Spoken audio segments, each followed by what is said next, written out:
the first lecture, as you see from the title, is about publishing small and scholarly journals, the challenges and opportunities for us.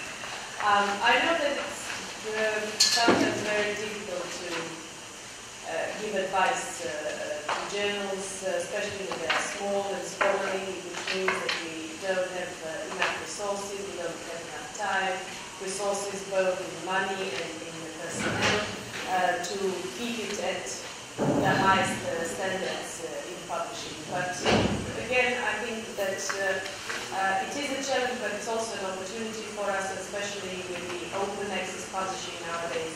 I think that we can increase the visibility of our journals. We're going to talk about the visibility and impact later on today, but I'm now going to talk about what is new in publishing and what we should know about it. And then to know about the future, it's always good to go back into the past. And I'll just remind you that I think this year we're celebrating 350 years of scientific journals, of publishing in science in general.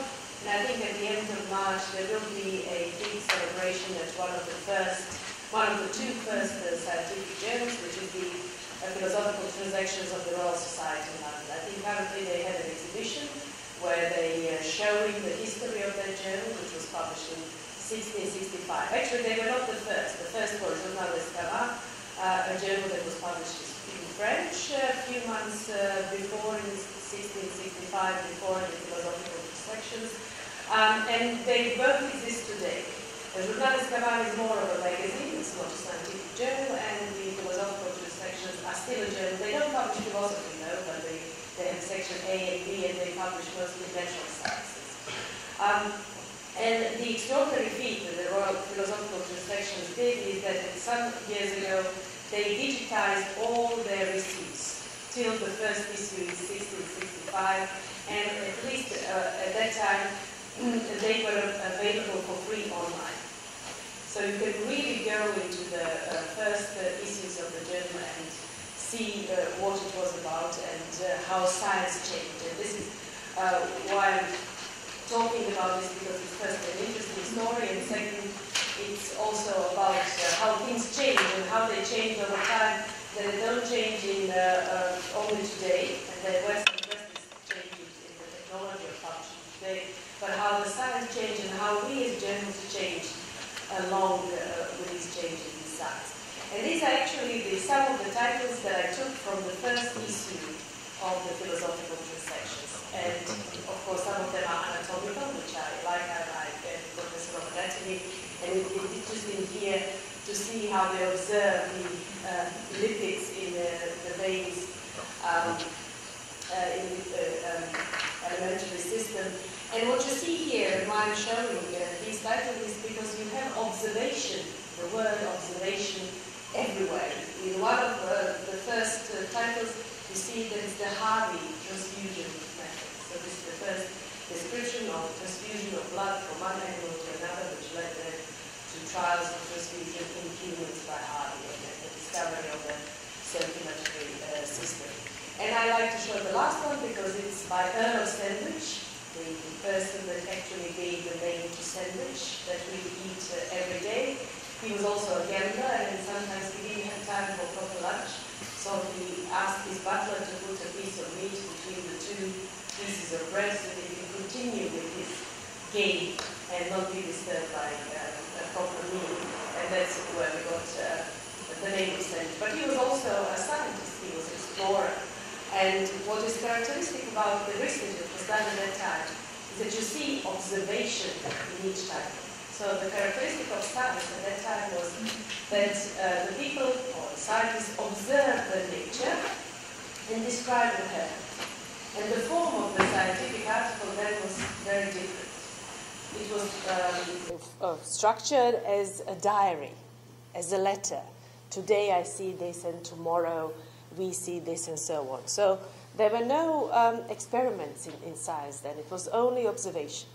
And then in the end of 18th century, beginning of the 19th century, things dramatically changed where experiment entered science.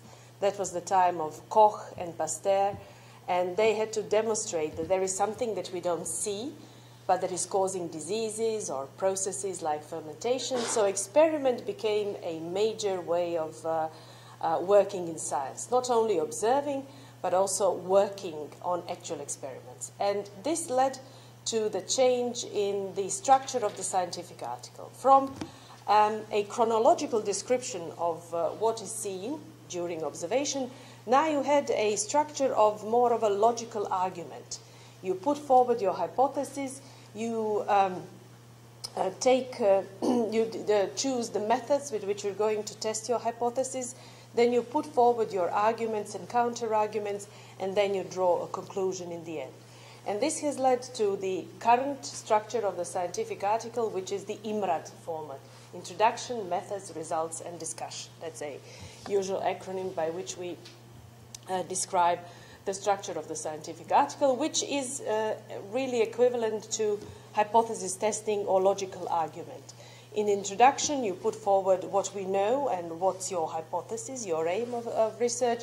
In the methods, you choose the methodological approach to testing your hypothesis. In the results, you put forward your arguments and counter-arguments for the hypothesis from your introduction, and then in discussion, you discuss it and draw conclusions. So really like a logical argument. And this is now a standard form of the scientific article. You still see in some journals the remnants of this structure, chronological structure that was that started in 1965. For example, the major form of research report in Nature, the journal Nature, is Letter to Nature.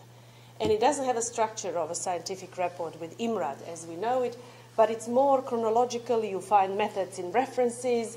So they still kept it, as English are, very traditional. They kept this traditional format of scientific article from a long time ago when science was observation.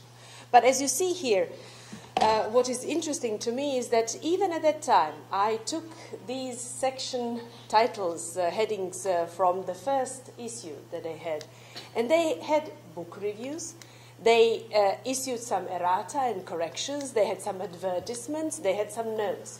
So even at that time, the journals had the structure and the lookout as we have today. So nothing really changed in the content of the journals. But what we have today is drastic change in technology of what we do.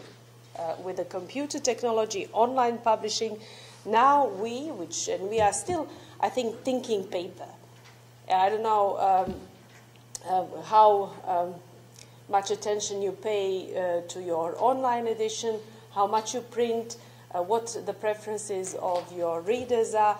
But nowadays we have moving of this process towards online publishing. Print is almost dead, although we still think in the format of PDFs, which we post on the web, but this is something that is really changed that we need to take into account when we think about publishing today. And then I'm going to tell kind of a history of what how we faced this challenge of online publishing in the Croatian Medical Journal. In 2006, we started going fully online, and we started publishing all the issues in PubMed Central. I don't know if Balkan Medical Journal is in PubMed Central? Yes. It is. So you provide XML for the PubMed Central and SEMI. So this is, I think, something that is a major step for a journal, because this allows you greater visibility. Most of the citations to journal come from PubMed and resources that are online. We know that in medicine we live on PubMed. If it's not on PubMed, then it's not available elsewhere. So you don't look for it outside of PubMed. So for journalists, it's very important that they are on PubMed, and especially if they are in full text on PubMed Central. This is something that is very important for the visibility and then the influence of a journal. And this, for us, happened in 2006. And then we were thinking what that meant for us as a journal. And the title of the editorial that we wrote then was The Double Life for Medical Journals, Dr. Paper and Mr. Webb, which was kind of analogous to Dr. Jekyll and Mr. Hyde. And we were thinking about what is more important, you know, is it the paper or is it the web? And our conclusion was that Actually, print is for future. You know, if you want to preserve your journal, the problem with online publishing, and I think it still is, although we have now also technology to follow the versions of what we publish. You know, we have Crossmark, which I'm going to talk about a bit later, that kind of follows the changes to the published version. But we know that internet is very fluid, that the URLs, the place where the journal or the paper is, may change. That's why we have DOIs. But then also formats change. And for example, for us, probably we would not be able to read what we produced 20 years ago in Croatian Medical Journal because it's stored on big floppy disks, then smaller floppy disks, then it's on CDs. But it's always questionable what you're going to be able to read and reproduce and retrieve in the technology of future. We don't have computers now that would accept floppy disks, maybe somewhere else. CDs are, again, a thing of the past because we use USB memory sticks and so on. So it's now very difficult to keep with the pace of technological development and keep the archives and the history. And for us, our conclusion was that print is for future. If you print on acid-free paper, on quality paper, there will always be a copy of your journal somewhere in some library, and it will be preserved for future. But that web publishing is for instant communication. So we said, you know, doctor paper is something that is more serious, that stays for the future, and Mr. Web is an everyday communication where you just like when you go and want to find information, you Google it, you go and find any information. If I want to drive to Edirne, I would easily go on Google Maps and find my way through your town and so on and so on. So we see digital publishing and electronic publishing more as a way of instant communication, and paper, we still have to print, although we print relatively very little, but that's only for archiving purposes and for keeping, you know, in safe place somewhere a copy of our journal. But definitely we are faced with the technology that is now with us and that we have to follow in order to have a journal that is publishing at the same level of standards as the journals worldwide. So how do we do it now? So at that time, you know, we know how we began in 1665. We know that we faced the challenges of the digital publishing, but nowadays it's not only that editors have to think about publishing, and this workshop here is about other things, you know, how we ensure the integrity of the publication, you know, how we ensure that what we publish is really good quality science, how we go about checking it, what COPE or Committee of Publication Ethics is about. So we now, as a journal, we don't have to only think about science that is published there, but there are also many other things and many aspects of publishing that we have to know a bit about it. For example, I don't know, I'm not an IT specialist, I don't know much about digital publishing and all of these things and XMLs and some things, and I remember when I started my editorial work, it was in 1994. Actually, when I first came to the meeting of EASE, European Association of Science Editors, and for me it was really the best place to learn something about publishing. I didn't know anything. I was a scientist, and usually all of us come into journal editing because we're scientists. We have published in good journals, but we usually think, okay, I know, I've published in good journals, I know what publishing is about. And then you come to a meeting, and they start, at that time they were talking about SMGL, and now they start talking about XML, then they start talking about DOIs, or URLs. So what are these things? And we still, you know, published our journal on paper, everybody was happy and so on.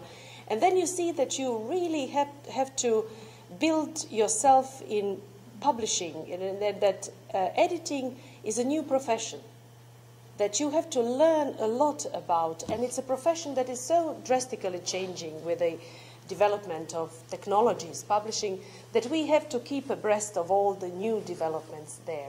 And that's why I think for editors, it's very important to step out of your small community and your journal office and join the community of editors, whether it's online, for example, like a listserv of World Association of Medical Editors, where editors ask questions or advice for their colleagues, and then they receive answers and so on and so on. Or you go to a meeting of these, or there is the Eastern Mediterranean Association of Medical Editors, EMAMI.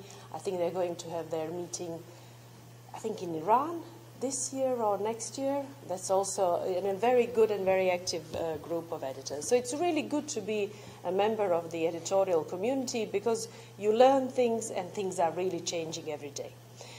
So nowadays we have to be careful about how we structure the guidelines for authors. What we have to, what instructions and guidance have to be provided in there regarding, from the manuscript submission to the processes that we expect from authors, and also the processes that we offer authors, the peer review process, decision processes, checking processes like plagiarism check, and so on and so on.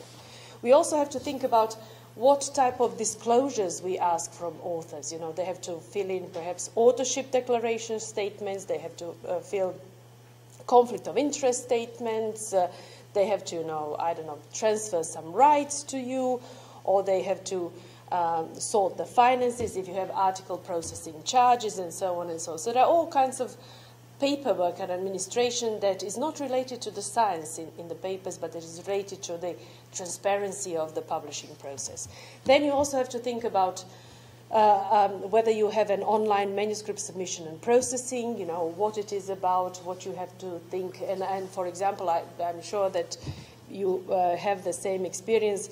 I find myself sometimes the work of submitting a paper to a journal really demanding. Sometimes it takes you more than 2 hours to fill everything in, to make all the attachments, to separate tables from the text, or merge tables with the text, submit separately together, and so on. So the submission process sometimes is very difficult. And then you have to see it from your journal side, what kind of system you're offering your authors and you're demanding from your authors. Then you also have to think about copyright, because usually what we used to do in the past, you just have a kind of a standard copyright statement, author signs it, but nowadays we think more about licenses to publish and other ways of attribution of work or sharing of work, like the Creative Commons licenses and so on and so on. So you have to know a little bit about that, and we're going to go through all of these issues that are now important for editors.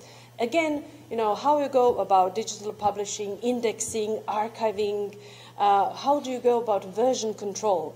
How do you go about correcting the literature? This will become important later on after Ksenia's talks about how we keep the publishing integrity. So how you're going to do that, where it has to be, how you're going to index these things. If you have versions, how you're going to control for that, and how you're going to indicate the different versions of what you publish.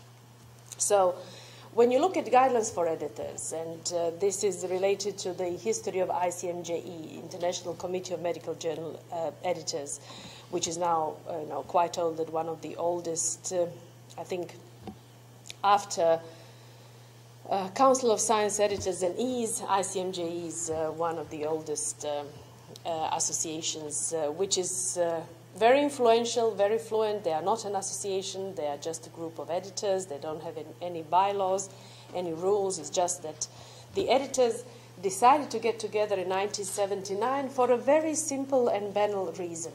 At that time, manuscripts were still typed on typing machines. And a secretary of one of the journal editors, who was also a researcher, just like we all are, complained to her boss, saying, well, each time you get a paper rejected from one journal, then I have to retype all of that because references need to be in a different style. So I have to retype everything, and you know how difficult it was to type on typing machines. If you make a mistake in the last line and so on, you have to start again, or you have to make corrections. And she asked the boss, so can't you editors do something? Why don't you get together and make an agreement or referencing, so that, if you have a manuscript, so that you can send it to different journals if they get rejected, and you will all accept the same reference style. And this is actually how the ICMJE, which is now the major and most influential group of editors in the world, started. And from then, where in the beginning they had mostly, the instructions of what font is best to use, how you structure your manuscript, what the margins should be, and how you write your references and so on. From 1979 to today, it developed into also something completely different. Manuscript preparation now is a small part of the recommendations about publishing in biomedicine, and everything else about the roles and responsibilities of editors, publishing in editorial issues from correction and version control to clinical trial registration, now is the major part of the guidelines for editors about guidelines for authors. So over time, we have moved from the kind of technical requirements about text formatting to many other issues in publishing, mostly related to the profession of editing and the ethical aspects of editing. And this is something that we also need to know.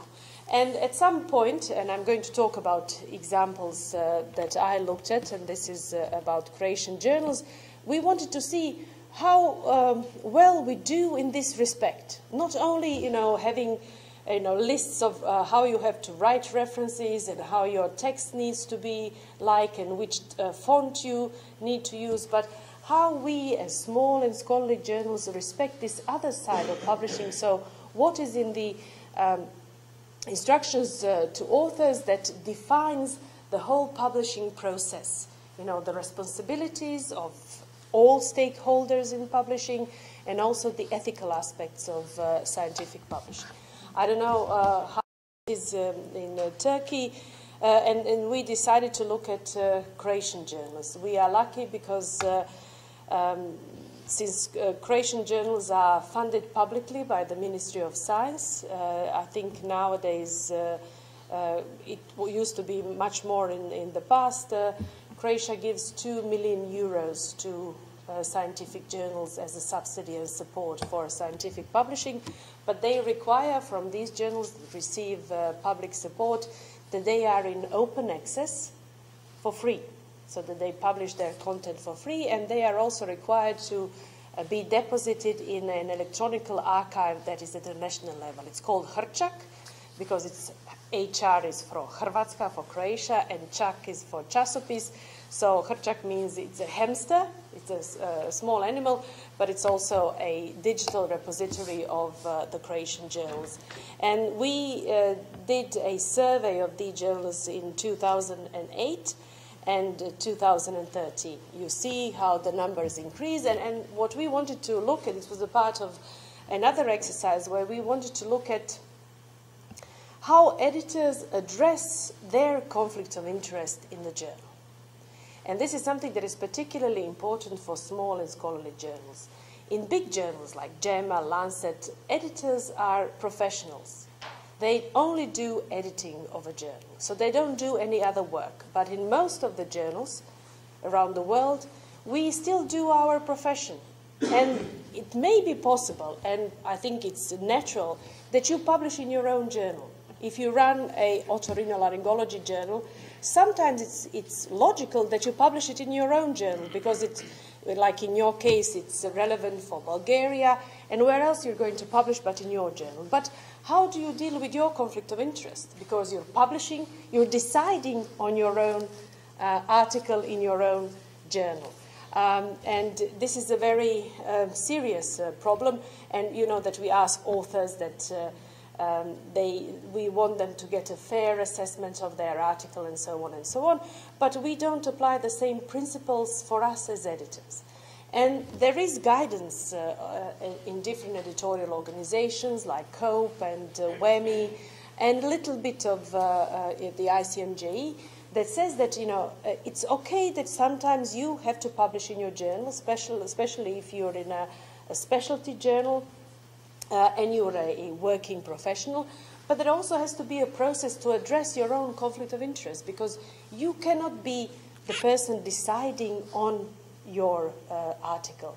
So there is a process where you either ask someone else from your editorial office, and the process of peer reviewing and decision on this article is removed from the system, for example, so that you don't see, if you go to a submission system, what is happening, or that it's removed not only from the office but to another place by someone else outside of your office. And that is the best way to deal with it. And it is the best way that it is known, so that you have it also in your instructions to authors, how you're going to deal with submissions from the editor-in-chief, from the members of the editorial board, or from the editorial office. This is something very important. Can I say something? Yeah, sure, please. This is, whenever you have a question or a comment, this is a workshop, it's not a lecture. Previously, we did not let our section editors and editor-in-chief, managing editors to submit their functions to Balkan Editor Journal. However, last year I wasn't sick and received the workshop by Christmas, and we discussed this there. She said that if you don't accept papers from your editor report, then also you can request that you cannot do your job objectively. So you should give an advice that you should accept it. But you can evaluate the review process by another editor. And you will do it openly. So there will be a problem. And then we decided to accept papers from our editorial board in June 2014. And that's but this person cannot take any responsibility when it's on the review.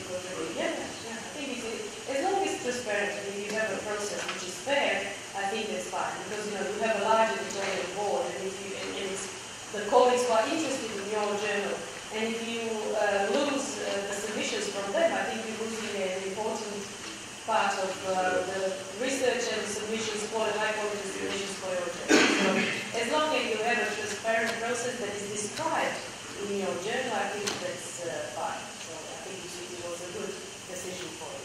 So when we looked at Croatian journals in 2008, we had only one journal with a policy on editorial self-publishing in the journal. And then we looked, do they have any reference to any of the editorial standards? Do they mention ICMJ, uniform requirements? Do they mention code or anything, World Association of Medical Editors, or, for example, because this is not only medicine but also all journals from all disciplines. Do they mention APA, American Psychology Association, which is the basis of a Harvard style of references, and they also have some ethical requirements. So only 14 out of 163 had reference to an international editorial policy, and this was mostly by the biomedical journals, because most of them were to ICMJE, 2 to COPE, and 1 to WEMI, and 1 psychology journals to APA. So what is also interesting, and we also looked at it because from previous research, like reports from Liz Wager, it is very often that even when journals refer to some editorial standards, they refer to outdated policies. For example, from the ones that had policies, they either have only name mentioned, or even if they refer to ICMJE, they refer to a version that was obsolete. That also happens to Helsinki Declaration. Usually people, have reference to Helsinki Declaration, I don't know, from 60-something or 70-something, although the last version from last year, 2014, I think end of 2013, is the latest version of Helsinki Declaration that is significantly different because it includes references to registration of clinical trials, the requirement to publish all results from clinical trials, and so on and so on. So citing, for example, Helsinki Declaration from a long time ago is actually not good, and it's really wrong. And then we wanted to see whether there are improvements. We got similar percentages in 2013, but you have to keep in mind that when you see changes, they are mostly in biomedical journals, because especially social sciences, humanity journals, they are very slow in uptake and changes. So in 2013, we had 2 journals that had a policy on editors self-publishing in the journal, and 28 had a reference. So 2 times more journalists had a reference to an international editorial policy. And what is interesting to see that the increase in the number of journals referring to COPE. COPE has been really instrumental in increasing the level of quality in ethical aspects and responsible publishing. So this is good, and I think this is also, I consider that this is the result of the workshops that we held in Croatia. Pipa Smart was also in Croatia for a workshop, and then people learned about these processes, and I think things start to move once you see what it is about in scientific publishing at the current times, and then you introduce these changes. And for example, I like to tell 2 anecdotes about this conflict of interest that we as editors have. We also publish, sometimes we used to publish in Croatian medical journals the work, the research that we performed, especially when it was about, I don't know, education, medical education in Croatia. The logical place where we would publish our research was Croatian Medical Journal. And I remember that once, the last time we submitted the paper, we chose an editor that would handle the process separately.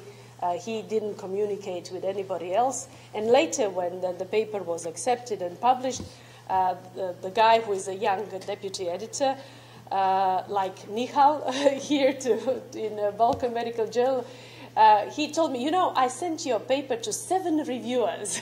And I said, yes, you wanted to get a rejection, at least 1 rejection.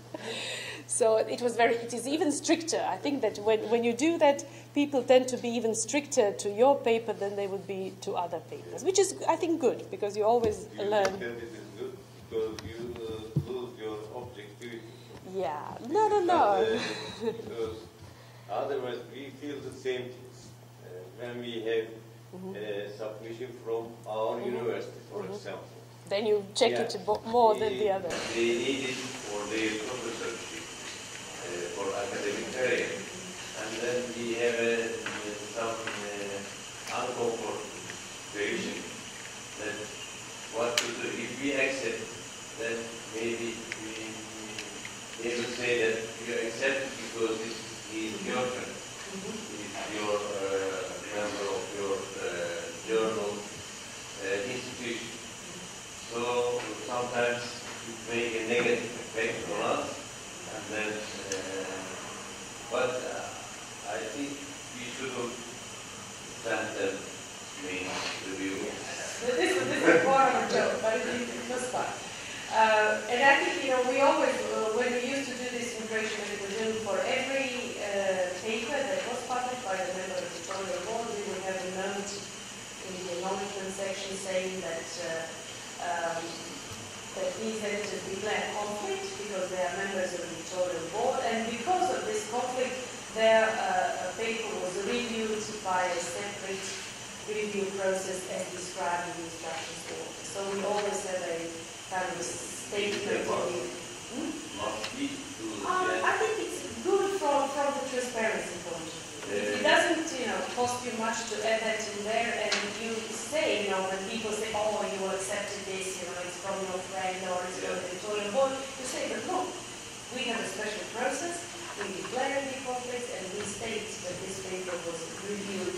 You mean the papers from the editorial who made the decisions? Yeah. Not the people. Not from your university. No. We have, for example, associate 6 editors, but they don't decide on paper. We don't need to write. Are they on the master? Are they listed? Or They are listed in the third board, but they are not in the core but I think third board. it would be good to include this because they are, again, they have a conflict of interest just by being on the editorial board. because they are there for some reason. It's not only the decision-making editors. I think What about the all of, no, not the institution. No, just the people that are named on your master in the journal, they, I think, will need to have a different process because, you know, editorial board is there for some reason, and then I think you have to have the same rule for all of them, regardless of whether they make a decision or not on the publication. For example, the other anecdote that I like to tell is that in between, when we had a workshop with Smart and we discussed this integrity issues in publishing, then I got a request from Geocartography Journal, because they published, the editors did research on the publishing in geocartography and, you know, how their journals fared in comparison to other geocartography journals. So the editor-in-chief was the author of this paper for their journal. So they sent it to me. I'm completely outside of the field, but it was about scientometrics, you know, indexing, citations, and so on. So they asked me to take on the peer review process. So they sent me the paper, I chose the reviewers, I sent it out, received the reviews, and then I suggested to the editors what recommendations I would give.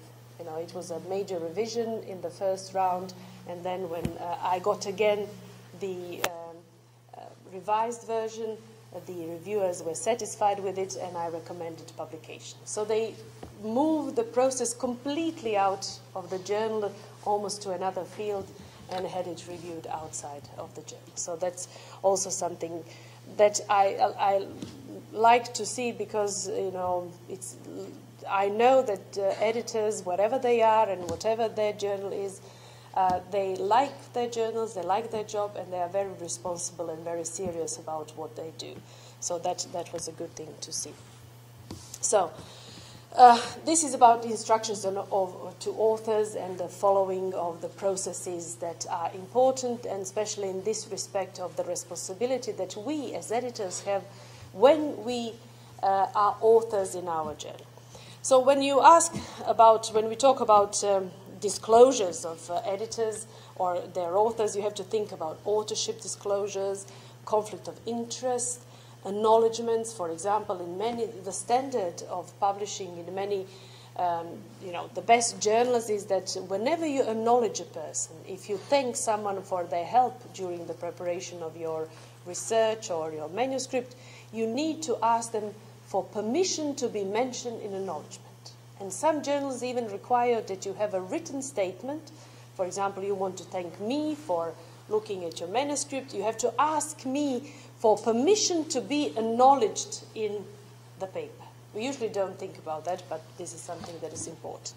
So there are different ethical questions. For example, when you're publishing a case report and you're showing a picture or a photograph of a patient, you need, again, to have a permission from the patient to be described in the paper and to have, even if the photograph is not identifying, so you cannot identify the patient, it's very important that you have a written permission from the patient that they agree with the reproduction of their case and any material from their case in a journal.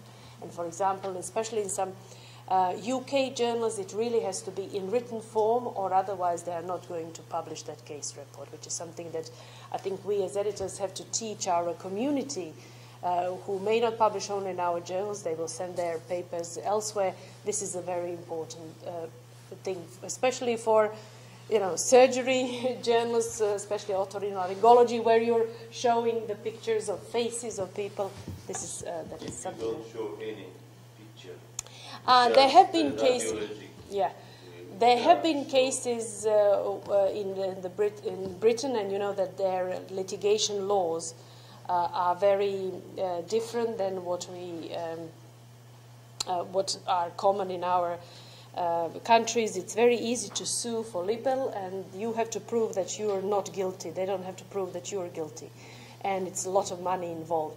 So there have been cases when the patient sued the journals because they said, yes, it's just a little bit about my skin, and it's a section, histological section of my skin, but I know. When you think that patient may not be recognizable, but very often they can recognize themselves in your case, and they don't like that if they don't give a permission. This is another thing that informed consent.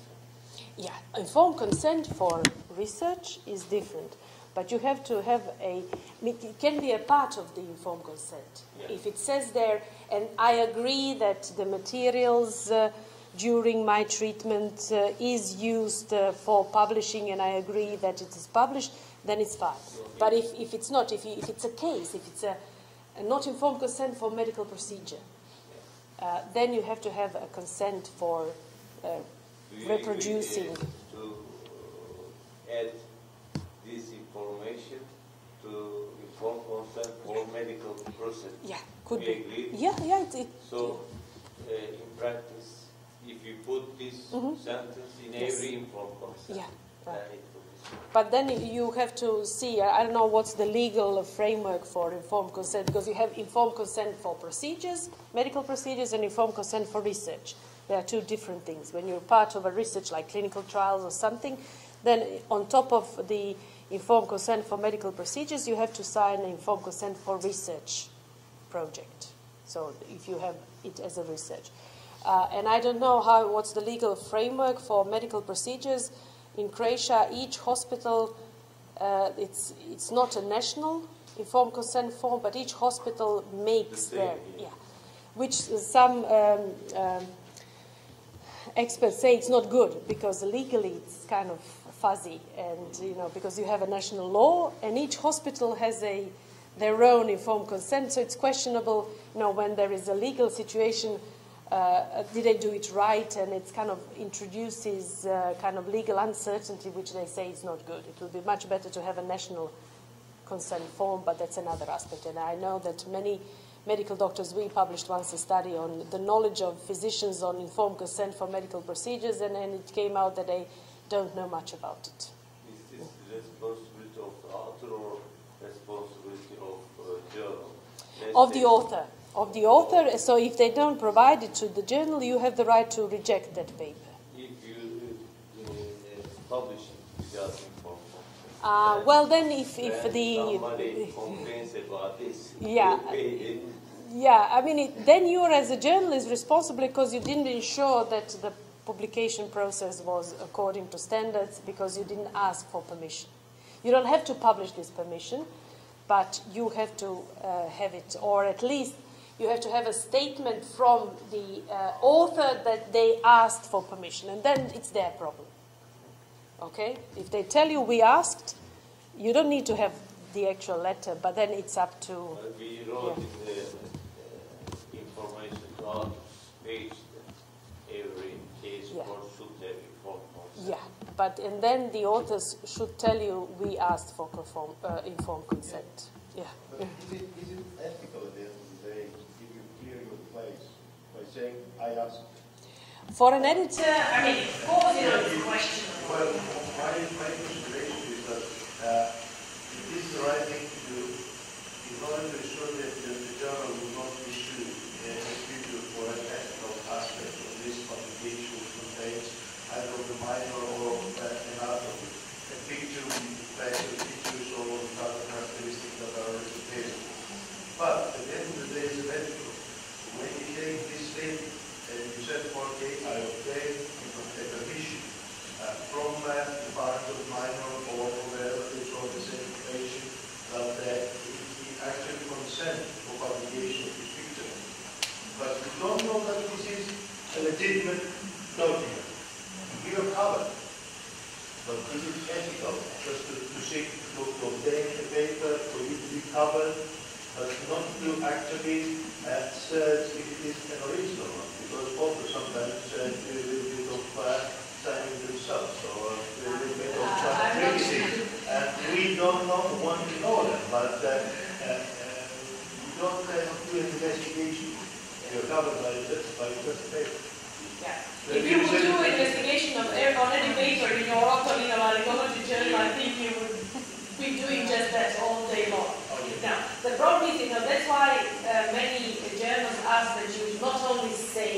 an author, we ask for permission, and did you have it somewhere in the paper, and this case is published with the permission. Yeah, but they want to send you the letter, the actual signature of the patient. Sometimes, of course, you can fake it, but we are not policemen to be checking around. If they are ready to fake that, then they will probably be ready to fake it. The question I would establish now as a case scenario is it ethical if we're legally covered? Or is it ethical if it is proved that it is okay? I think it would be ethical to be proven that it is okay, but how you're going to do that? No, it's up to it's up to the authors that they are they have integrity for that. And I have another case when I as an anatomy professor I collaborated with my colleagues from the forensic medicine department because it was the death of a paraglider who crashed into a skyscraper, crashed into the window and then killed himself. And it was a very interesting death because the spinal cord went to the foramen magnum and went almost to the top of the skull. So it's kind of anatomically and forensically quite interesting. And we wrote a case report and sent it to Sports Forensic Journal in the UK. And they asked us for permission. So my colleague, because it's a kind of post-mortem, it's just, there are no identifying features or anything. And the forensic colleague went to the family, and the lady refused to give informed consent unless the forensic expert wrote in her report that he was not under the influence of alcohol, because they found alcohol in his blood. And because of that, he was not eligible for insurance. So his family didn't get the insurance, so she was kind of ultimating her signature by the forensic medicine faking her report so that they get insurance. And we never published that case. Although it's, from a medical and professional point of view, it's quite an interesting case, but we decided, now if we cannot get the permission from the patient and in such situation, we just decided not to publish the, fully written paper, very nice case record and so on. So it does get very problematic and tricky sometimes when you go into that. Okay, so you have to think about these things when you think about ethics in your journal. Then trial registration. We don't publish many trials in our journals, but again, you have to be informed about what is required for trial registration. For example, we had a case when we wanted to publish a small hospital trial, independent, not funded by the pharmaceutical industry. It wasn't registered. They just wrote that they had the ethics approval of the hospital. When we asked them, okay, do you have trial registration? Do you have all the necessary permissions? Then we discovered that they did this trial illegally, because any trial that involves medicines is under the law of the national oversight. So you have to submit it to a national committee for approval for any trial, regardless of whether it's funded by pharma industry or not. So they did it illegally because they had only the ethics approval from the hospital, which was against the law. So we couldn't publish that. Although, we received a phone call and the first author said, and my boss told me to tell you that, one of the authors on our trial is a minister of science. So we said, okay, that's all nice and I know, and he's a very good friend, but we cannot publish this paper. So it's sometimes, they say if you want to make enemies, become a journal editor. Yeah. And, I could tell stories about that a lot. And this is something that, again, you have to think about. So permissions, permissions from patients for everything that you use, and also whether you're going to enforce or endorse reporting guidelines like CONSORT for randomized controlled trials, stroke for observational styles, and so on and so on. It all takes time, and the problem with editing small and scholarly journals is that we don't have money for that, we don't have time, we don't have people for that. So it's really very difficult for small journals to keep up with all of this. And yeah. About the registration, this is the rule of World Association of Medical Ethics. No, this is the ICMG. The Vancouver group. Since 2005. 4, yeah, 4, but 2000 from trials in 2005 in on. Turkey, up until 2014, there was nothing, no regulation about this. Yeah. But last year, there is now a registration for trials in Turkey. In fact, it is the clinical trial OEM. It's not the original Turkish, but the United States Clinical Trials Registration Office as a Turkish translated page. Yeah. But this is what I try to do in Croatia. So because in United States it's a legal obligation to register now from 2007. All trials, phase 2 and onward. In the European Union, there is a UDRACT, the central register and now Croatia is a part of the European Union. But still, many countries have their own national registries in a national language because it's all about patients. So that patients learn about trials so they can contact, if you go, for example, Croatia from 2007 has a law on trials, but they don't enforce it. We used a research fund to create a Croatian trial register by translating what was at that time in clinicaltrials.gov, and we offered it to Ministry of Health as a ready product, so they don't have to pay money for someone to do it for them. But I didn't receive an answer for more than 2 years with the new government. And when I talked to colleagues from the Economy Institute who are doing research in health care, they said, like in any other case, the answer is follow the money. There is too much interest and financial interest in this involved that they don't want to make it transparent and public. And patients are suffering because, a ministry now, although from 2010 it has a mandatory, it's legally mandated to have a register, they don't. They just publish a list of trials that they approve each year because they are the approval body. But you don't know, who to contact. You just have a kind of a general title and just says hospital, Split or in Zagreb, nothing else. You don't know who to contact and where to go, which is, against the point of And if you go to clinicaltrial.gov, you see that in Croatia we had more than 500 trials, and that there are about, at any point that you look at, there are about 100 clinical trials that are ongoing. In Croatia, for a small country, it's quite a lot. The registration of clinical trials means that registration of all clinical trials or only phase 2 onwards. Medicines, not medical devices, just medicine. Drugs, not medical devices. If it's a clinical trial but without any drugs, then you can... You don't need to. You don't need to, but it's coming. You can. What about the phase of the study? Phase 2 on. Phase 1 not. Phase 1? No need. No need. Phase 2? Onward. Or the high. Yeah. Should register. We are the official member of the International College of Medical Journal. So we should follow the instructions. Yeah. And also cite the NCT number, the registration number in the abstract. We do this type. But the researchers in Turkey are not ready for that. And they did their research 4 years ago, or 5 years ago, for example, in 2010, after this. But what can we do?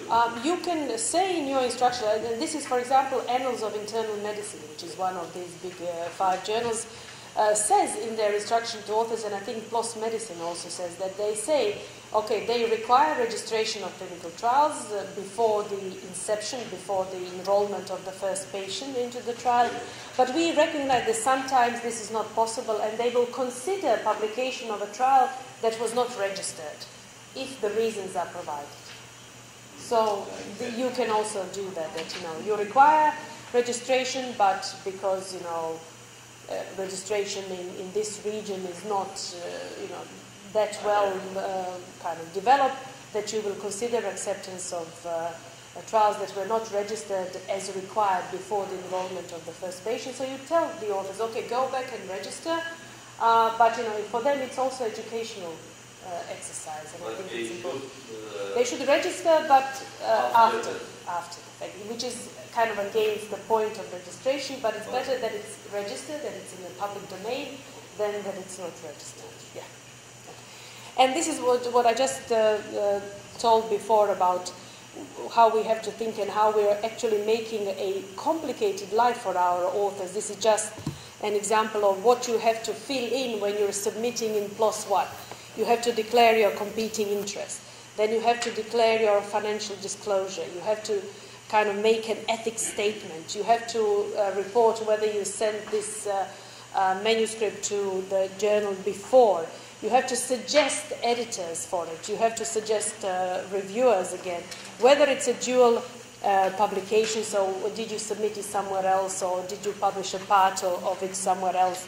And whether you're a government employee, which has to do with copyright in the USA. So what are the author contributions? So you have to fill in for every of the ICMJE criteria and so on. So everything needs to be statement there.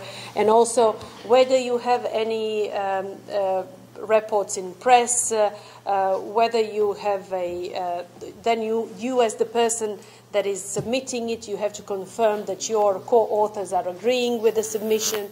Then you also have to have that all the persons that you're naming in the acknowledgement section gave their consent to be named there, and so on. Whether you followed reporting guidelines, and then publication charges, and so on and so on. And this process of submission really becomes very difficult. For example, this is the reason why now our editor is smaller journal, Journal of Global Health, and since it is a small journal, we decided to be kind of more author-friendly. So we asked them first to, when they want to submit to our journal, that they submit it by email a pre-submission inquiry, like PLOS Medicine, because I think it's much easier for the author that they don't send it in and then that we take time to decide. They send a pre-submission inquiry with an abstract and a cover letter, and then we can make a decision very quickly. We usually do it within 2 days, or whether this is suitable for our journal or not. This is the editorial rejection. So instead of submitting a full paper and everything, you just asked, like in PLOS Medicine, and then they tell you, yes, please send the full version, or you tell them, no, sorry, this is not the focus of our journal, especially if you're a specialty journal and you get something that is completely unsuitable for your journal. It's much better and quicker if you tell the author right away that it's not for your journal. So this is something, and what I've seen is that editors like this personal contact. I think they are fed with all these submission systems and all these forms that they have to fill. So kind of a personal touch is also very important. Can you reject? You can. Yeah. You can. After as an editor or after review, but this also makes it kind of faster and more useful to patients, to authors. And then when you have a conflict of interest form, I don't know if you're using the ICMJE conflict of interest form. Yeah. But then also when I was a member of the ICMJE when we worked on clinical trials registration statement and when we made this form. And for us, it was very difficult, even for people in the United States. The Kathy DeAngelis, who was then the editor-in-chief of JAMA, said, "Oh, you need to get an MBA. You have to be a kind of economics specialist to understand all of these, because especially when you talk about financial conflict of interest, you have to know about all of these terms like direct, indirect resources, third-party sources of revenue, consultancy, what is board membership, what is expert testimony, stocks, whether you're a member of the Speakers Bureau, and if you are clinicians and if you speak, if a company asks you to speak in their name and you show slides with the logo of the pharmaceutical firm, you are on their Speakers Bureau. And this is something that you have to report as your conflict of interest, despite the fact that we may sometimes think that this is not a conflict of interest. It is an important and serious conflict of interest, whether you have stocks, royalties in any commercial company, and so on and so on. So what we saw when we first created this form is that we first needed to define these terms in English, and then we translated it in different languages, because we saw that the authors didn't know how to use this. For example, when we did it in Croatian Medical Journal, and when we analyzed it after the first year of use, sometimes we get, how on ICMJE you have a template as an example. So we have that example conflict of interest form sent to us by the authors. They didn't know that they have to fill in the empty form. They send us the example form. Or when we asked them, whether you received money for this project, is it money to you or to your institution? Many people didn't know that when they have a grant, research grant from the Ministry of Science, it's not a grant to them. So I don't receive it on my personal account, but it's a grant to the institution. So they reported, yes, it's the Ministry of Science to me, which is wrong. So they didn't know about all of these things. So you have to think about how you're going to educate your authorship.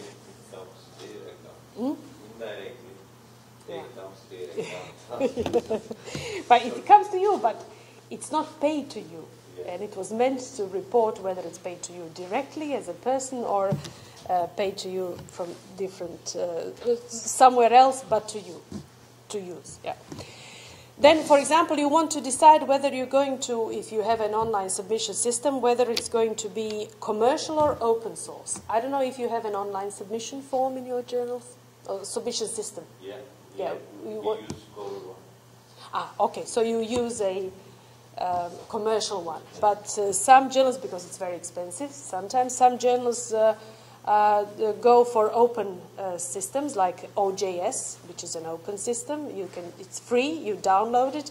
But what we have found is, although it seems simple, if you don't have technical support for that, because you always need some adjustments, even if you're taking a free product, it may be more complicated than just buying a commercial one. In the end, you pay more, and you're not satisfied. So again, you have to make these decisions. We, as editors, we don't know about these things. I don't understand, how this open journal system works and how you copy, how you implement it. But you have to know about these things so that you make decisions to say, yes, we want this or that one. What are the problems there? So we have to know a little bit of everything of this in order to be able to make adequate decisions. So what about copyright? And for journals, I don't know, you were at the EASE meetings, and I don't know if you have the editor's handbook, the kind of book. The new version. The new version, yeah. You don't have the book, but you have PDF. Yeah, good, yeah. So, and this is very useful because then you learn about different legal issues. Do you ask for copyright? Yes. Yeah. In fact, it is signed by the authors during the submission process together with the conflict of interest. Well, I don't know, Pippa is an expert on copyright, and what she says is that nowadays journals are going more for licenses to publish. And the reason is probably because of the kind of Anglo-Saxon law, because they say for copyright you need to have a signature on paper in real. So it has to be a real signature on a paper, sent on a paper to your office. By post. Yeah.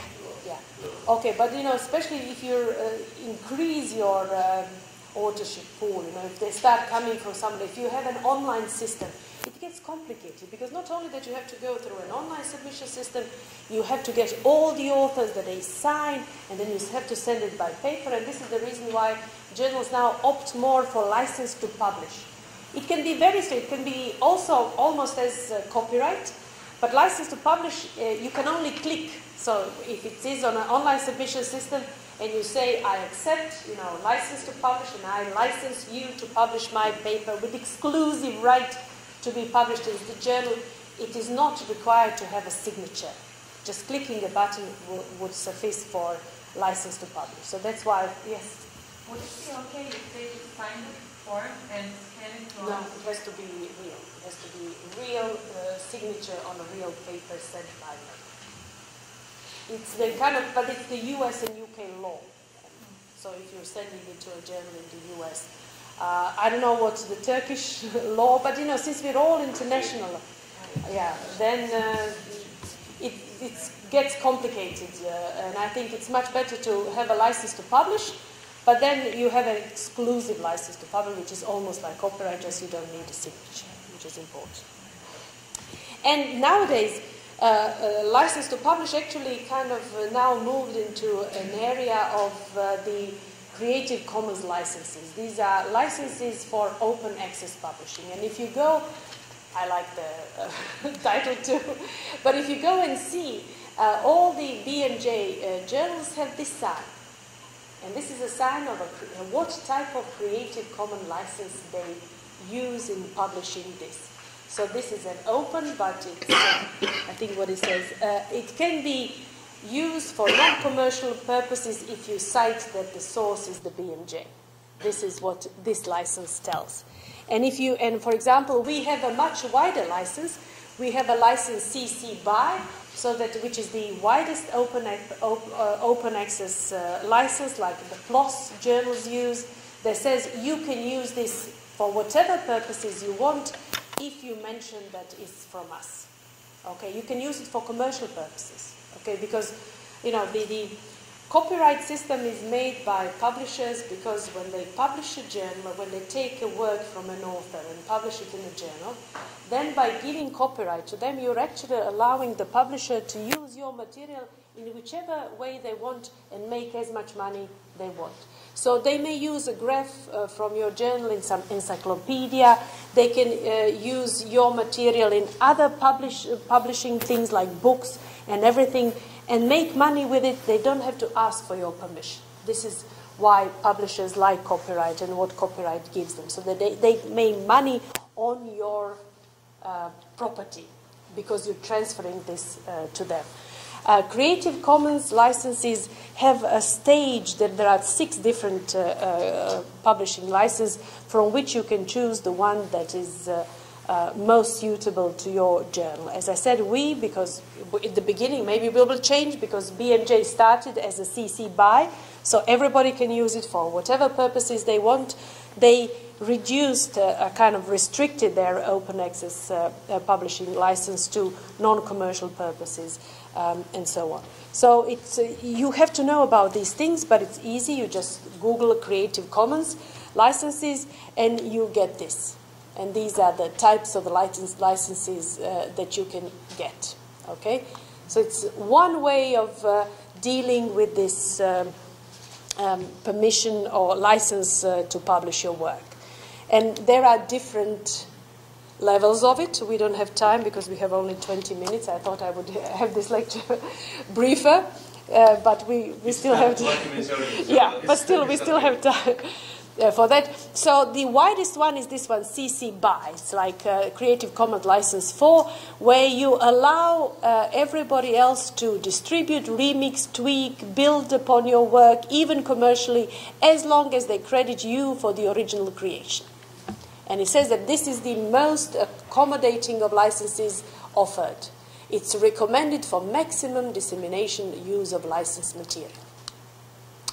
What B&J has is this one, attribution non-commercial. This license lets others remix, tweak, and build upon your work non-commercially, and although their new works must also knowledge due and be non-commercial, they don't have to license their derivative works on the same terms.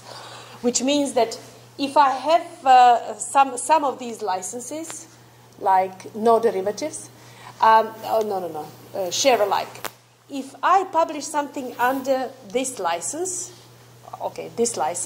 then all the work that is built upon my work needs to be published with this license. So it's kind of a legal language, which we will not go into this, but you have to study this and you will learn about different ways, different types of licenses, and then choose which one is the best for you. And I would really recommend, because it makes your life easier, especially with the signatures of copyright. And copyright now in the open access publishing, which you're publishing actually, is kind of obsolete. It's not necessary anymore because you can protect you as a journal equally well as with copyright, and it decreases the burden of your paperwork and what you have to check. Yeah. Okay, then we come to my favorite topic. Yes? If also is transferring the license to the publisher, so this means that he has a copyright, isn't it? Yeah. Still he has a copyright. So what will be the self-citation when he citing himself with the same sentences, statements? But that's still self-plagiarism, I would say. Ksenia will talk about that. He has a copyright of his previous article. But doesn't matter. Ksenia says that she has an answer for you in her lecture.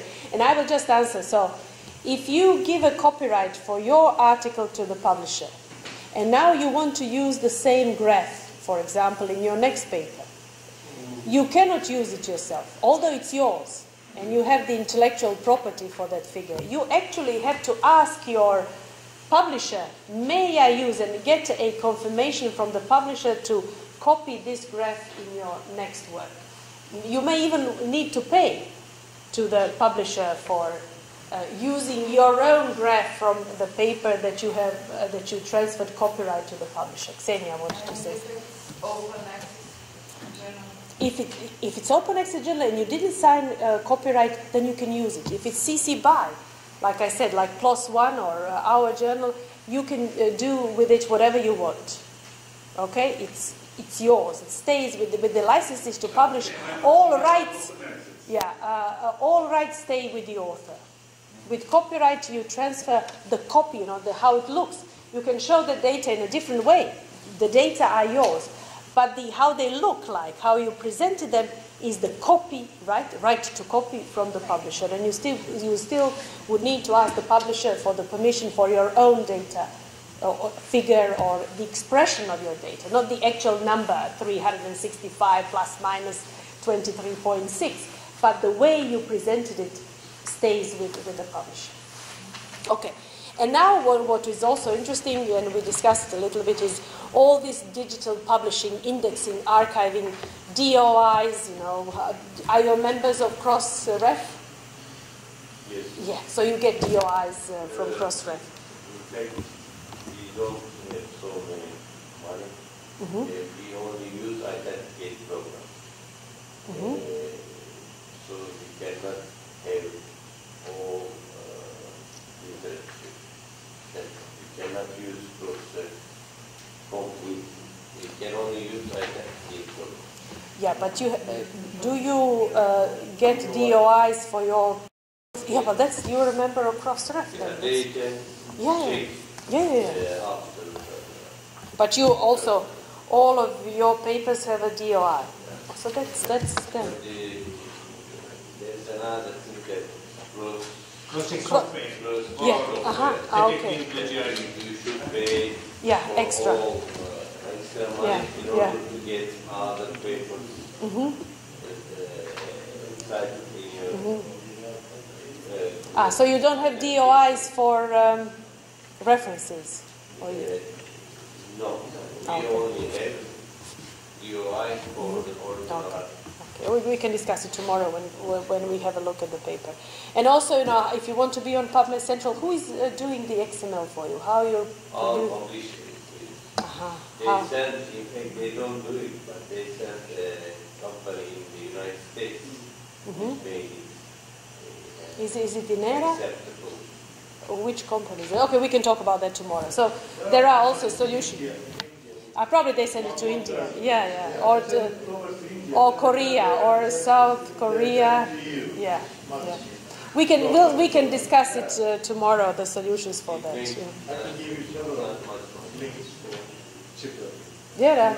Okay, let's discuss that tomorrow. I just want to address this. So you know about Crossref, that it's useful for us. I don't know if you have a Turkish office for Crossref, for DOI office. Some countries sort this out at the national level. which is useful. And I mean, but you know, probably it's like in Turkey, in Croatia, we are a small country, but they say 2 cross 3 political parties. We cannot agree on things. So at the moment, instead of having, we try to establish a national DOI office in Croatia, which would mean that we would pay $200 a year for the membership in Crossref. We now have 30 journals, each paying $200 membership, annual membership to have DOIs. And it would be very useful to have a national office, because then you can kind of make a deal with Crossref that you have a national reference, which is then much cheaper for all the journals. And you have journals, but unfortunately we can... Yeah. Quick question. Mm-hmm. You mentioned about 300 journals, Croatian, in Croatia, yeah. Journals. Yeah. But you didn't stratify it. How many of these are in PubMed, or how many of these are... Because these are journals for all disciplines. Croatia has only 4.3 million people. And we have lots of journals, and we were discussing that with Jem. We have, I think, now 59 journals in the Web of Science, which is for a small country like us, it's really very, a lot, much. But yeah, so we have about 50 medical journals out of these 300, and about, you know, not many of them are, maybe about 10 are on PubMed. Yeah, something like that. Did you find any difference between these journals and No, PubMed? No, it wasn't, yeah. So Crossref we know, and you know, you learn about Crossref, you have to know what a DOI, Digital Object Identifier, is. For me, again, when we started, when the publishing world started discussing it, it was a novelty, so I have to know about this thing. So then they say it has to be kind of PubMed Central. What do we do with it? It seems good for my journal, but what is it about? How do I get in? Then what is an XML? You know, how do we go about these things? And as I say, I don't know anything deep into these things, and I know how they work, but I have to learn what an XML is. I'm now proud to say that I can even work in Adobe Dreamweaver, where you look and you can edit your XMLs. It's fascinating things when you go from medicine to different things, and it's quite interesting. And then, for example, how do I do it? I cannot write it. I'm not a programmer. There are softwares, and for us, I don't know, you don't use Xtiles. Xtiles is a software that is imported in your Word, and it's the most wonderful editorial program it is. It's expensive, but I can guarantee that every dollar paid for this is a major value, because not only that it links all your references to PubMed identifiers, links it to the DOI, it checks all the references, whether they are all written correctly, tells you where the mistake is, you can correct it, generate XMLs, checks if all the references are written, are cited in the text, whether they are all cited in order, and if they are not, it reorders all the references in the text correctly. It's an amazing thing for an editorial work, not only for generating XML for PubMed, but from editorial books. It costs about $20,000. But it's worth. But now in Croatia we have a small company that has bought a publisher's version where they can generate XML and check these things. I think that they charge €2 per page of PDF. But if it's done before PDF, you get a lot of other useful editorial issues. So this is how, when I look at the paper, this is how the paper looks in Word, because actually this system is like a USB stick, like a hardware key that allows you to tag actually while you're working on the paper, it tags the paper for XML. So all of these things say that, this is the author, this is his surname, the first name, affiliation, makes links to references, to figures. All the references are tagged properly, gives a link to the Medline, so when you click on here it will take you to the abstract in Medline, gives a link to DOI, and it's really very useful because it also tells you all the mistakes. You know, if, for example, it can tell you, oh, the initials of this author are not black, but the PubMed says that it's black R. And then you can correct it. Or it says, the PubMed says that the last page is not 87, but 86. And you can correct it. It's really extremely useful. As I say, very often I don't like to advertise some things, but this is, you know, the favorite of mine, which we got in 2006, I think, when we started the PubMed Central, and it's really the best thing that Croatian Medical Journal bought, and it paid off everything else. Of course, then you have to deal with things. So we got it for $5,000 instead of $20,000. If you bargain and ask the journal. So Gemma donated their style to us. Inera donated the DTD because they contributed to the NLM defining text, whatever. So we got it for free.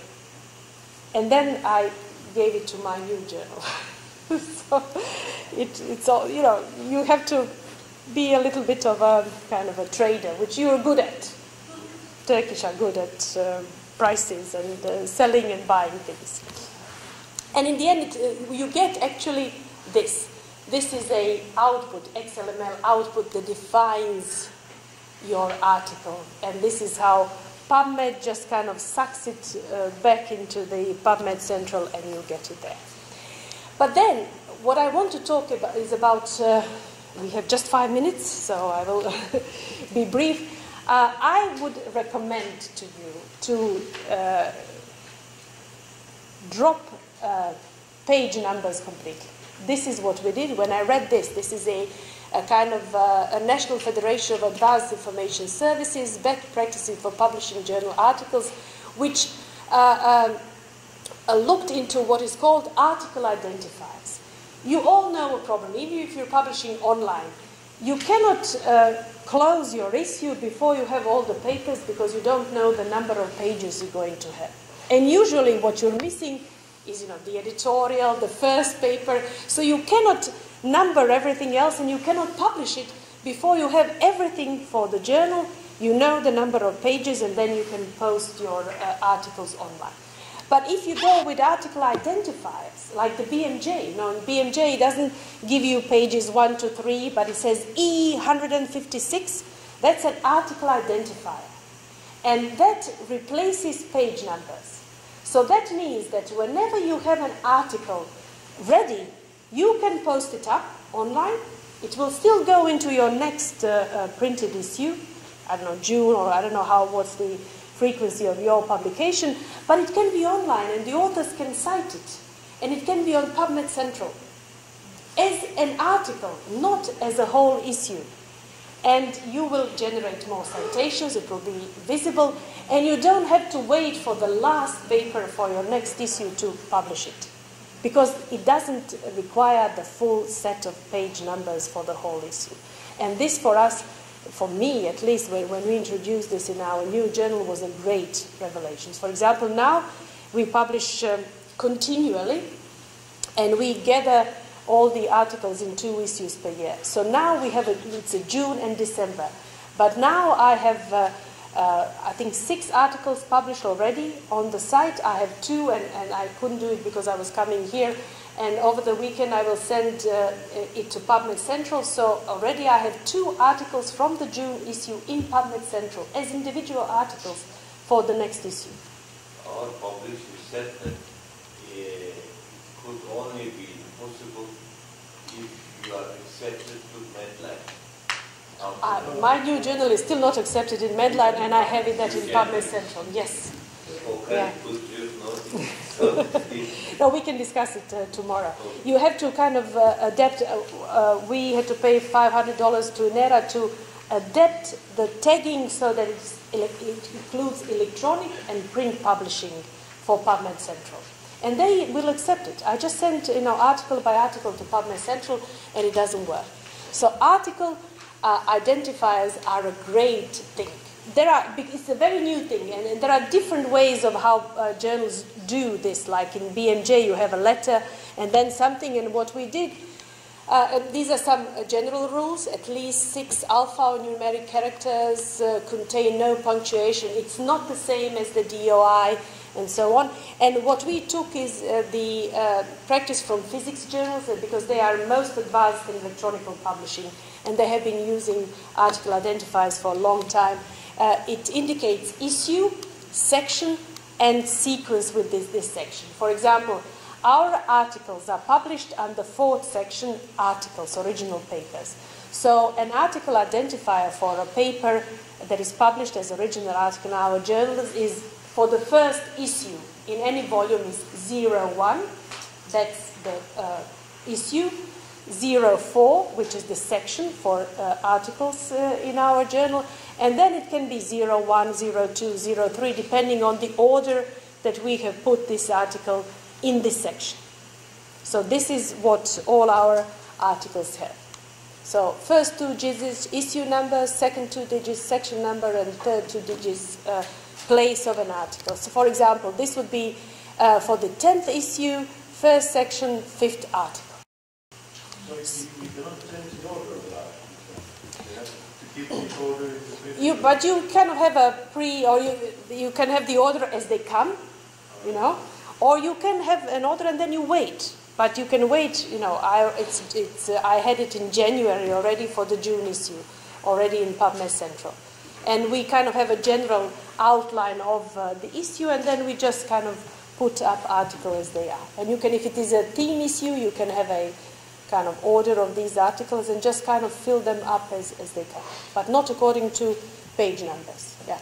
But then what is good about that, you have to provide indication of length. Because this is what people say, okay, I go to your site and I don't know whether it's an editorial on 1 page or it's a paper that has 14 pages. So the theory behind electronic publishing says that if you have article identifiers, you have to indicate the length. Since we are still, you know, at least in biomedicine, we still think in paper terms, what we have in our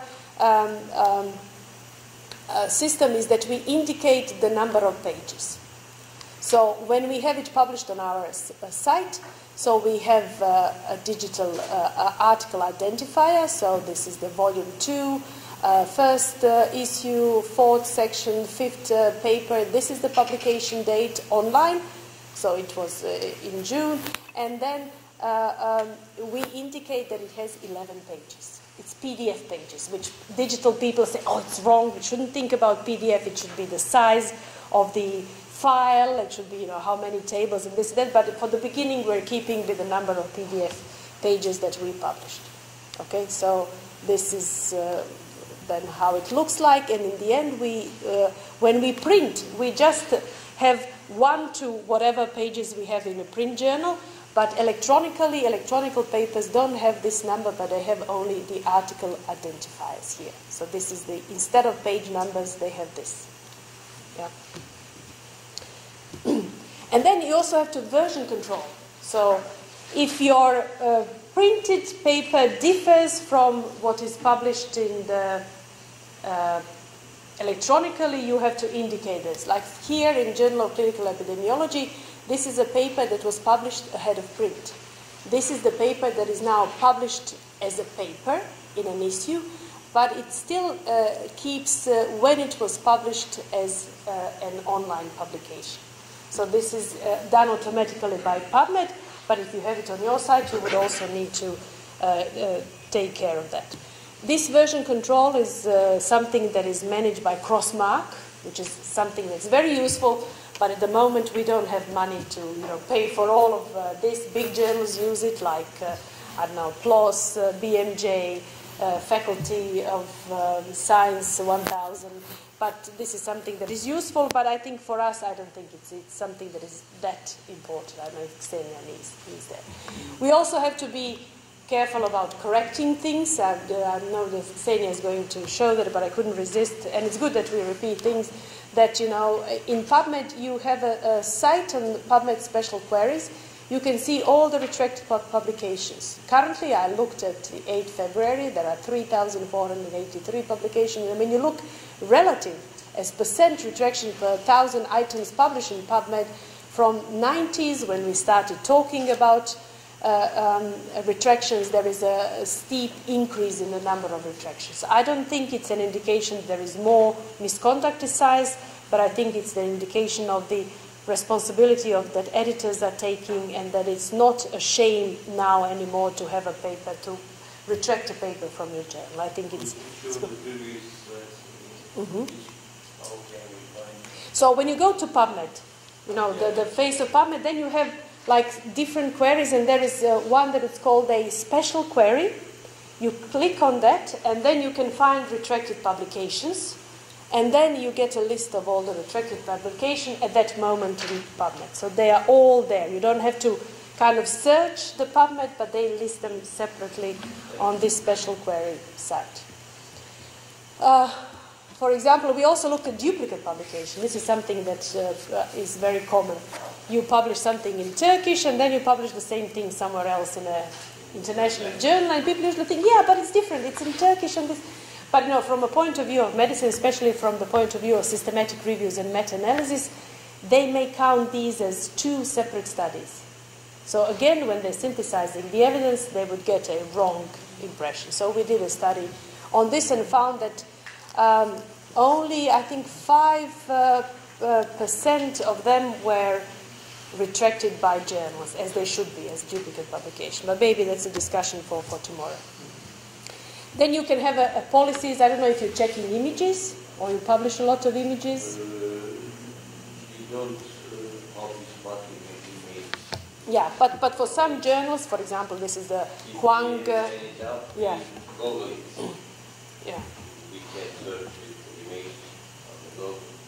Yeah, but very often, no, it's not the search if it's taken from somewhere, but whether it was manipulated. That's the point. And in many journals, like in the Huanga Stem Cell Fair in Science, they didn't check the pictures. You can find it easily in Google if it's manipulated. How can you know? You only if you look at the other Photoshop. The images are changed, so you can see. Yeah, but similar. Yeah, but if it's your own from your lab and you manipulate your pictures, that's the point. So, for example, you can do everything in PubMed. This is the actual, it's not clear here. You mean... I work in a lab and I take a microscopic image of a cell. I take it into Photoshop and I do nice things to... Yeah. It's kind of new fabrication, falsification. Yeah, I'm decreasing the background, I'm making it nice. The point is that many journals, and there are journals that publish a lot of such figures, they say you cannot do anything to the image that changes the content. You may say, I will increase brightness, I will increase contrast, but all the information needs to stay on the picture. So you can do a lot in Photoshop, and people think that Photoshop is for that, you know, that you beautify things, but you shouldn't do that. You have to be transparent about that. And you can do a lot with Photoshop, but you can also see what has been done to Photoshop. For example, Office of Research Integrity has a forensic droplet. You can download little software that will be incorporated in Photoshop. It will be a macro. You click there and it tells you how this figure was manipulated, what was changed in this picture.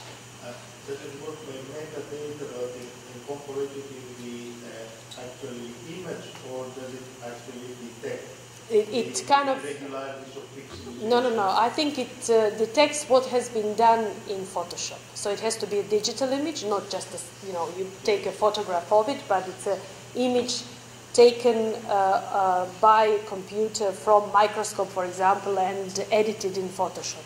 It will tell you what happened. I don't know the details. I'm not an expert in that. For example, you see here, this is the original gel, and you can increase the brightness until you get just what you like. And all the other information is lost. Okay, this is what you will see in publication. This is the actual Huang paper. It's too light, and then this is a fluorescent image, where they later, when they published it in Science, and now Science checks all the figures of accepted papers, that these were duplicate, the same image. These were two different groups, but they just copied the same figure for their results. And it was later. So you have forensic droplets for quick examination of scientific images. You download it in your own editorial Photoshop and you can detect things. And for example, these are the things, and this is from David Waugh, who is an expert. He's a cancer researcher in Australia, but he likes to detect statistical errors in nature and science. And these are the actual gels that you see published in a paper. But when you look in Photoshop, what they did, this is what you get. So you see how this was copied in here, how this was copied in, how these were inverted, how these are composites of different sections and not a single gel, and so on and so on. So people do all kinds of things with digital images. You know, if you don't publish that many, it doesn't really matter. Again, COPE is a good place for guidance for editors. I find flowcharts of COPE very useful for dealing with all kinds of allegations and so on. And then we come to social media. Do you have a Twitter or Facebook of your journal? This is something that is very popular now. I think for small and scholarly journals, we don't have time to even for that, you know. But now there are papers that show differences. So if the paper you wrote is tweeted, the number of tweets determines the number of citations. So they said highly tweeted articles are 11 times more likely to be highly cited. So tweeting about your articles improves citations. And it was published in Journal of Medical Internet Research. Maybe it's only for internet research, I don't know. And of course they say, you know, there is also the kind of rules of behavior in Twitter.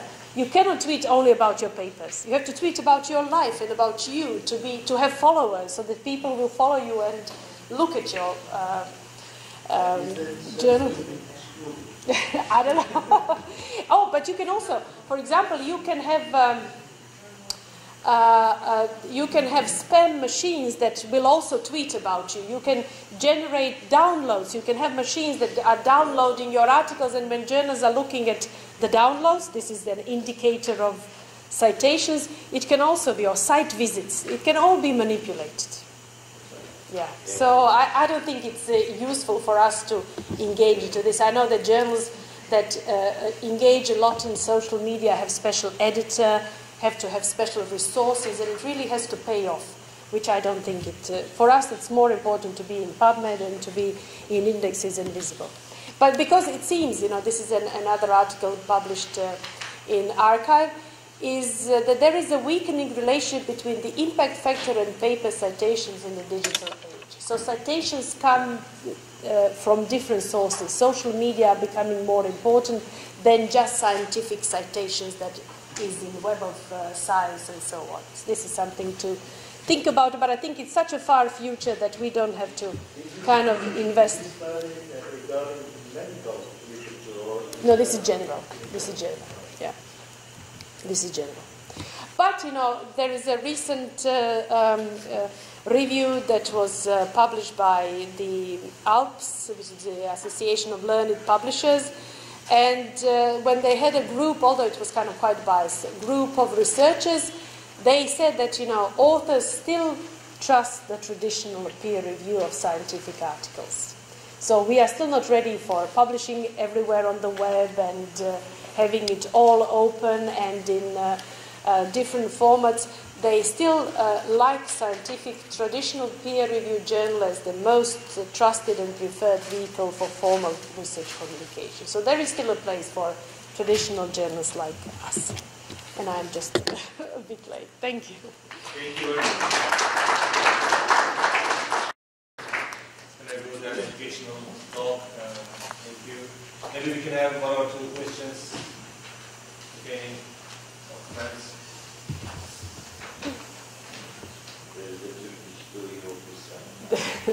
Or we can, there is Turkish DOI officer, is it? Yeah. Well, in managing the finance for the journals as well, because we don't get state financial support anymore because of the financial crisis. How is this budget of 2 million being spread to these 300 journals? I mean, do we have criteria for that to use more money? Because if you spread it equally, it's less than 10,000 journals, so it's, you cannot support plagiarism software like Identity or other things like that. So you have to be very limited with budget. Yeah. You know, in some journal like Humanities Journal, they don't need much because they publish on paper. It's different when you have a lot of figures and tables, when you have complex material, and when you have just philosophy essays. So it's different. So there is a committee, and then there is a kind of rating system when they look at the quality of the journal, indexing. So the better journals get more money. And some of them are also going into article processing charges, into open access, so that the author pays. And those that have impact factor and that are in the database, they can also charge. And then they get... Any kind of collective, some supporting system, for example, for all the Croatian journals, one for plagiarism check, or one No, for... unfortunately, yeah. This is something that we would like to, and we think that, instead of dividing 2 million euros, again, it saves money if they would have a DOI office, if they would have OJS for all the journals, if they would have a cross-ref, cross-mark, cross-check subscription for all of the journals, it would be much better, but it's, each journal voices their own. It's very difficult to get them together to agree on something. Yeah, they similar situation to... Exactly. Okay, thank you. In Turkey, they buy by the ITAP program For university. by the scientific research or institute or university that we use this program. But our publisher has its own program. They check also we check.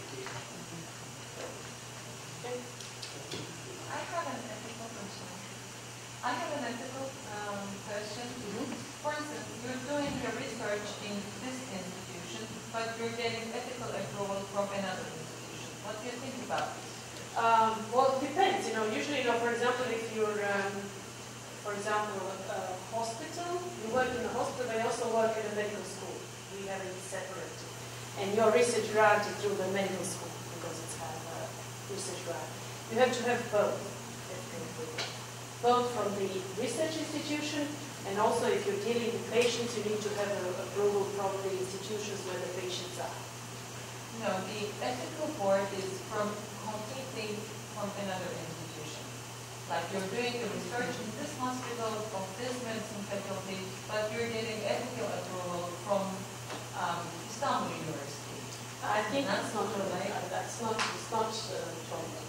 It's not from. I don't think so, because it's the institution. I think it should be the institutions where the patients are, where you do your research. You may have, if it's a collaboration, it's done at the Istanbul hospitals and university and here, then you have to get it from both. It can be one major one from a bigger center, but if you're a collaborative center, it needs to kind of be approved. It doesn't have to be maybe a full-scale application, but you take this and say, they go to permission, I'm also using my patients, and then it goes through kind of a quicker waiver process. They said, oh, it's okay to do it here. But I think you would need to have it also in writing from the institution where you treat patients or that research. I think we are ready for coffee. 10 minutes stop. Okay. Good.